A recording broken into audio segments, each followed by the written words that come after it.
Hello everyone, I hope you all are doing well. Welcome to MS English Classes. हमारी आज के इस video का टॉपिक है how to introduce yourself in English. अंग्रेजी में अपना परिचय कैसे दें. फ्रेंड्स, हमें खुद को इंट्रोड्यूस करने की ज़रूरत काफ़ी जगह पड़ सकती है, जैसे स्कूल में या कॉलेज में हमारा पहला दिन हो, या फिर किसी सोशल गैदरिंग या पार्टी में, या फिर जब आप जॉब इंटरव्यू के लिए जाते हैं, वहाँ पर पहला सवाल तो यही होता है, tell me something about your self.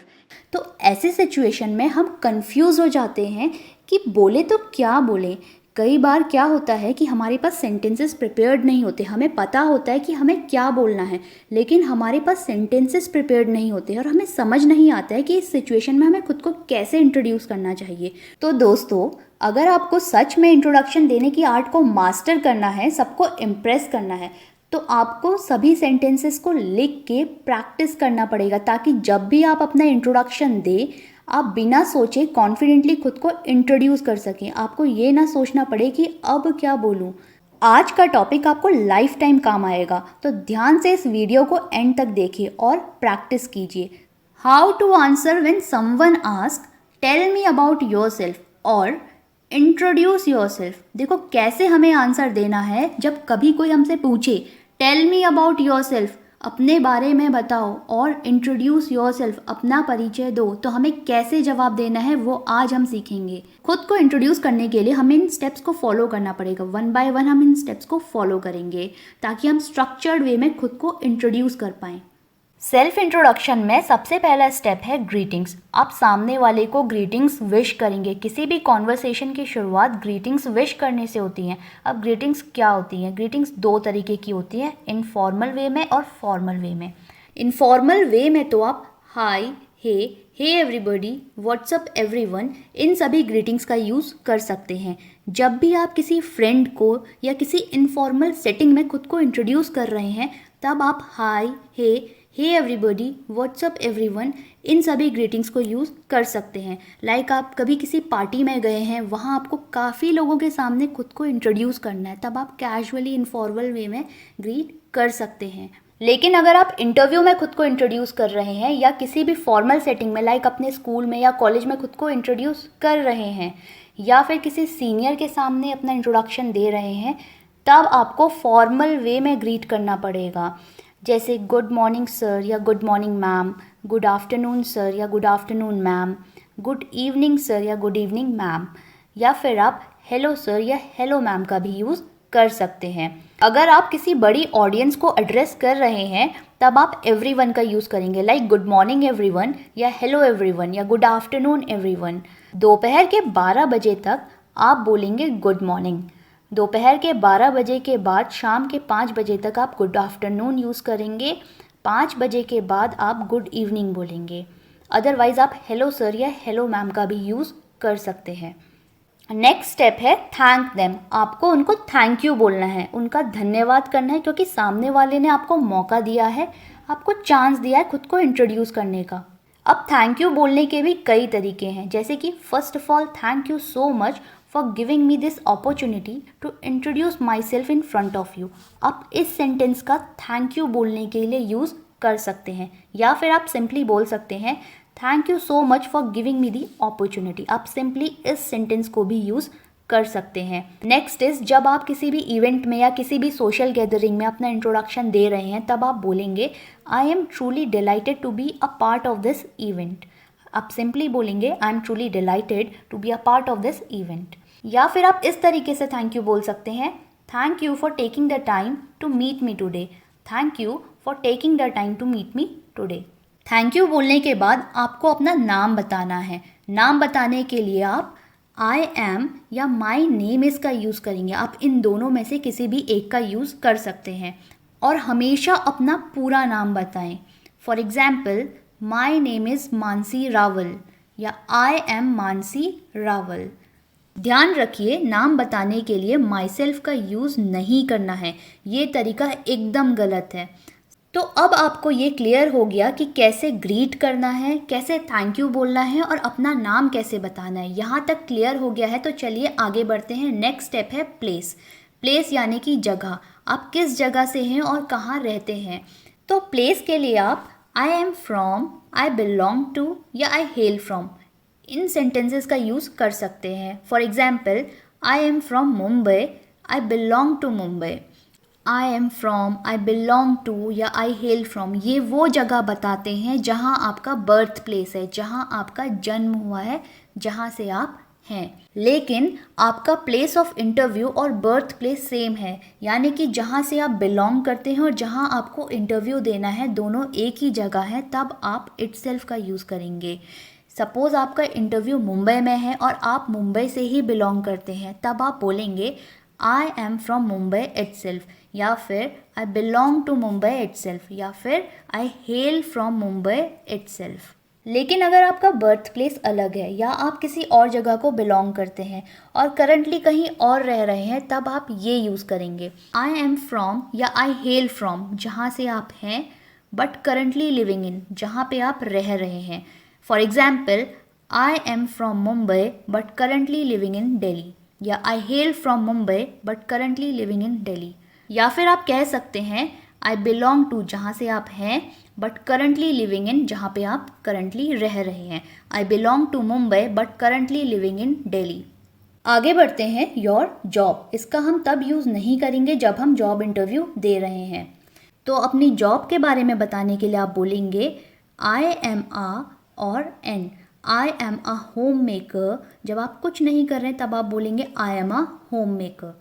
या फिर आई एम एन इंजीनियर, अगर आप एक इंजीनियर हैं तब आई am an advocate, I am a businessman. या फिर आप कह सकते हैं I am currently working at. For example, I am currently working at HDFC bank, I am currently working at SBI bank. या फिर आप बोलेंगे आई एम आ और एन, यहाँ पे आप अपना रोल बताएंगे जॉब का। एट, कहाँ पे आप जॉब कर रहे हैं वो यहाँ पे लिखेंगे। Like I am a teacher at Delhi Public school, या फिर आई am a bank manager eight HDFC bank. या फिर आप बोल सकते हैं I run my own business, अगर आपका खुद का बिजनेस है तब आप बोलेंगे I run my own business. I hope यहाँ तक आपको सभी चीज़ क्लियर होंगी। नेक्स्ट स्टेप है क्वालिफिकेशन। इसके बाद आपको अपनी क्वालिफिकेशन बतानी है, जो कि बहुत ज़्यादा इंपॉर्टेंट है जब भी आप जॉब इंटरव्यू दे रहे हैं या फिर आप फॉर्मल सेटिंग में अपने आप को इंट्रोड्यूस कर रहे हैं तब। लेकिन अगर आप स्टूडेंट हैं तो आप जॉब इंटरव्यू तो नहीं देंगे, तो आप फॉर्मली खुद की क्वालिफिकेशन कैसे बताएंगे? आप इन सेंटेंसेस का यूज़ कर सकते हैं आई एम इन क्लास 6। अगर आप क्लास 6 में हैं तो आप बोलेंगे I M in class 6, I am in class 7, I am in class 8। या फिर आप बोलेंगे I M in 6th standard, I am in 7th standard, I am in 12th standard. अगर आप कॉलेज में हैं तो आप बोलेंगे I M in BCom second year, या फिर I am in BTech first year. या फिर आप बोल सकते हैं I am pursuing BTech, I am pursuing LLB, I am pursuing BCom। तो आप इनमें से कोई भी लाइन चूज़ कर सकते हैं। अब आप इंटरव्यू में गए हैं, आपको जॉब लेनी है, तो आप बताते हैं कि आपकी क्या क्वालिफ़िकेशन है, आपकी क्या डिग्री है, कौन सी यूनिवर्सिटी से आपने अपनी डिग्री ली है। तो आप इन सेंटेंसेस को यूज़ करेंगे। I did my graduation in, यहाँ पे अपनी डिग्री का नाम या फिर अपने सब्जेक्ट का नाम, फ्रॉम डैश, यहाँ पे अपनी यूनिवर्सिटी का नाम।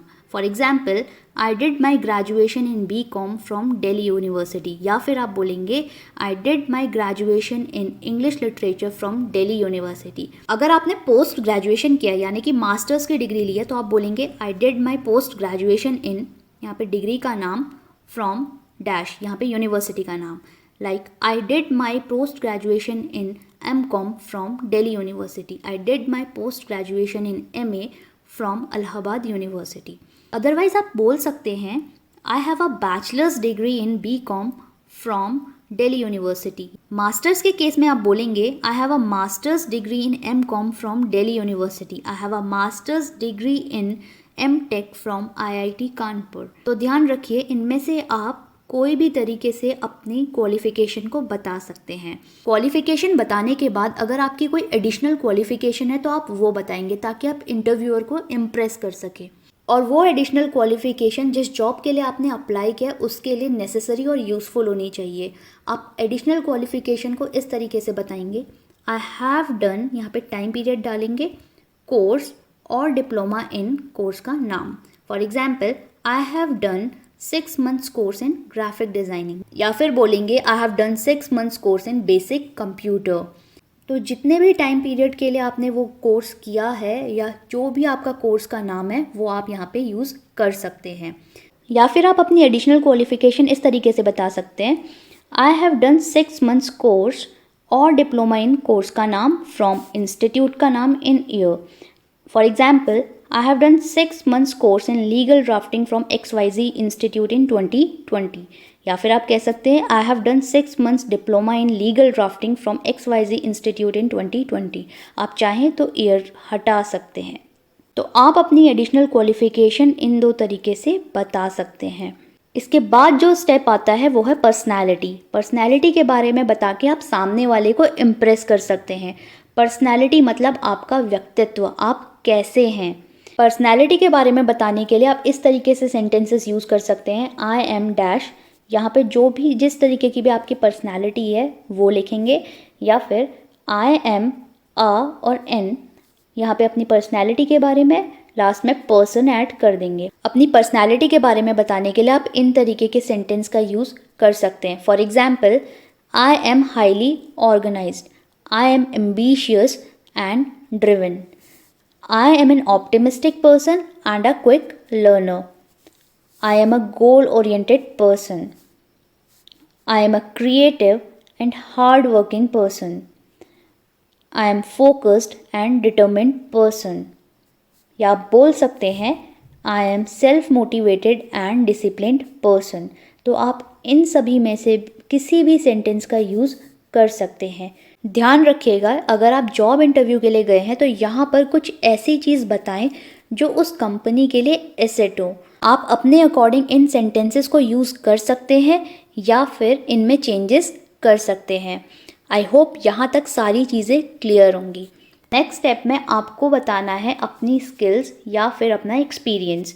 तो अगर आपका कोई एक्सपीरियंस नहीं है, अभी अभी आपने कॉलेज या स्कूल से पास आउट किया है और आप अभी जॉब इंटरव्यू दे रहे हैं, तो आप बोलेंगे आई एम अ फ्रेशर। आप सिंपली बोलेंगे आई एम अ फ्रेशर, क्योंकि एक्सपीरियंस उसी के पास होता है जिसने काम किया हो। और अगर आपके पास एक्सपीरियंस है तो आप इन सेंटेंसेस का यूज़ करेंगे।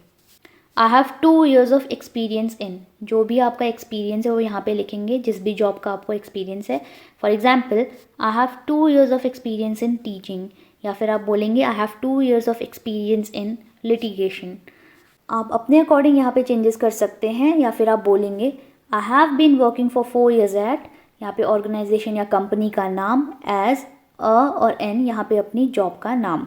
लेट्स सपोज आप बोलेंगे I have been working for 4 years at Delhi Public School as a teacher, या आप बोल सकते हैं I have been working for 2 years at HDFC bank as a bank manager. या आप इस तरीके से भी बोल सकते हैं I have been working with, यहाँ पे कंपनी का नाम, फॉर यहाँ पे duration, now. For example, I have been working with Google for 3 years now, या आप बोल सकते हैं I have been working with Amazon for 2 years now. इस तरीके के सेंटेंस का आप तब यूज़ करेंगे जब आपका पास्ट एक्सपीरियंस आपकी करंट जॉब प्रोफाइल जिसके लिए आपने अप्लाई किया है उससे मैच नहीं होता, आप स्विच कर रहे हैं अपने प्रोफेशन में, तब आप बोलेंगे I have worked in accounting field for 2 years। या फिर आप बोलेंगे I have worked in graphic designing for 3 years। I hope यहाँ तक सारी चीज़ें क्लियर हो गई होंगी। नेक्स्ट स्टेप है हॉबी। हॉबी मतलब जो आपको करना पसंद है, यानी कि ऐसी कोई एक्टिविटी जो आप अपने फ्री टाइम पे करना पसंद करते हैं उसे बोलते हैं हॉबी। तो आप हॉबी को इस तरीके से बताएंगे, माई हॉबी इज़। अगर आपकी एक हॉबी है तो आप बोलेंगे माई हॉबी इज़ कुकिंग, या आप बोल सकते हैं my hobby is dancing, my hobby is listening to music, my hobby is reading books. और अगर आपकी एक से ज़्यादा हॉबी है तो आप बोलेंगे my hobbies are cooking and reading books, या my hobbies are cooking, dancing and reading books. My hobbies are cooking, dancing and watching movies. आप इस तरीके से बोल सकते हैं। या फिर आप अपनी हॉबीज़ को इस तरीके से भी बता सकते हैं, I love cooking, I like cooking, I like dancing, I enjoy watching movie, या I enjoy cooking, I enjoy dancing, I like dancing, cooking and watching movies। तो आप इसका यूज़ करके भी अपनी हॉबीज़ को बता सकते हैं। लास्ट स्टेप आता है एंड योर आंसर, यानी कि आप अपने आंसर को एंड करेंगे। तो आप एंड में बोलेंगे that's all about me, thank you. आप सिंपली ये बोल के अपने आंसर को एंड कर देंगे। अगर आप इन स्टेप्स को फॉलो करेंगे तो आपको अपने आप को इंट्रोड्यूस करने के लिए कोई भी प्रॉब्लम नहीं होगी। अगर आप जॉब इंटरव्यू देने गए हैं तो आप इस स्टेप को स्किप करेंगे और बाकी सारे स्टेप्स को फॉलो करेंगे, यानी कि आपको अपनी जॉब के बारे में नहीं बताना है। और अगर आप इनफॉर्मल सेटिंग में कैजुअली अपने आप को इंट्रोड्यूस कर रहे हैं तब आपको अपनी qualification, additional qualification, skills and experience ये बताने की ज़रूरत नहीं है। A glance of what we learn till now. तो चलिए एक झलक देखते हैं अभी तक हमने जो सीखा है। इनफॉर्मली हम अपने आप को कैसे इंट्रोड्यूस करेंगे। Hey, my name is Mansi Rawal, I am from Bageshwar, Uttarakhand. I am an advocate, I am self-motivated and disciplined person. I love cooking and reading books. That's all about me. Thank you. तो चलिए मेरे साथ आप भी अपने आप को इंट्रोड्यूस करिए कमेंट सेक्शन में, ताकि आपकी भी प्रैक्टिस साथ साथ होते रहे। फॉर्मली आप अपने आप को कैसे इंट्रोड्यूस करेंगे एक झलक उसे देखते हैं, यानी कि जब आप जॉब इंटरव्यू में जाएंगे तो कैसे इंट्रोडक्शन देंगे। Hello sir, first of all thank you so much for giving me this opportunity to introduce myself in front of you. My name is Mansi Rawal. I am from Bageshwar, Uttarakhand. I have a bachelor's degree in BA LLB honors. I have done 6 months course in legal drafting. I am a focused and determined person. I have 2 years of experience in litigation. I love cooking and reading books. That's all about me. Thank you. तो आपने देखा कैसे मैंने छोटे छोटे steps को follow करके अपने आप को इंट्रोड्यूस किया। तो इतना ही आसान होता है खुद का इंट्रोडक्शन देना। आई होप ये वीडियो आपको यूज़फुल लगेगी। तो अगर आपको ये वीडियो पसंद आई हो तो मेरे चैनल को सब्सक्राइब कीजिए, वीडियो को लाइक कीजिए और ज़्यादा से ज़्यादा शेयर कीजिए। Till then, good bye.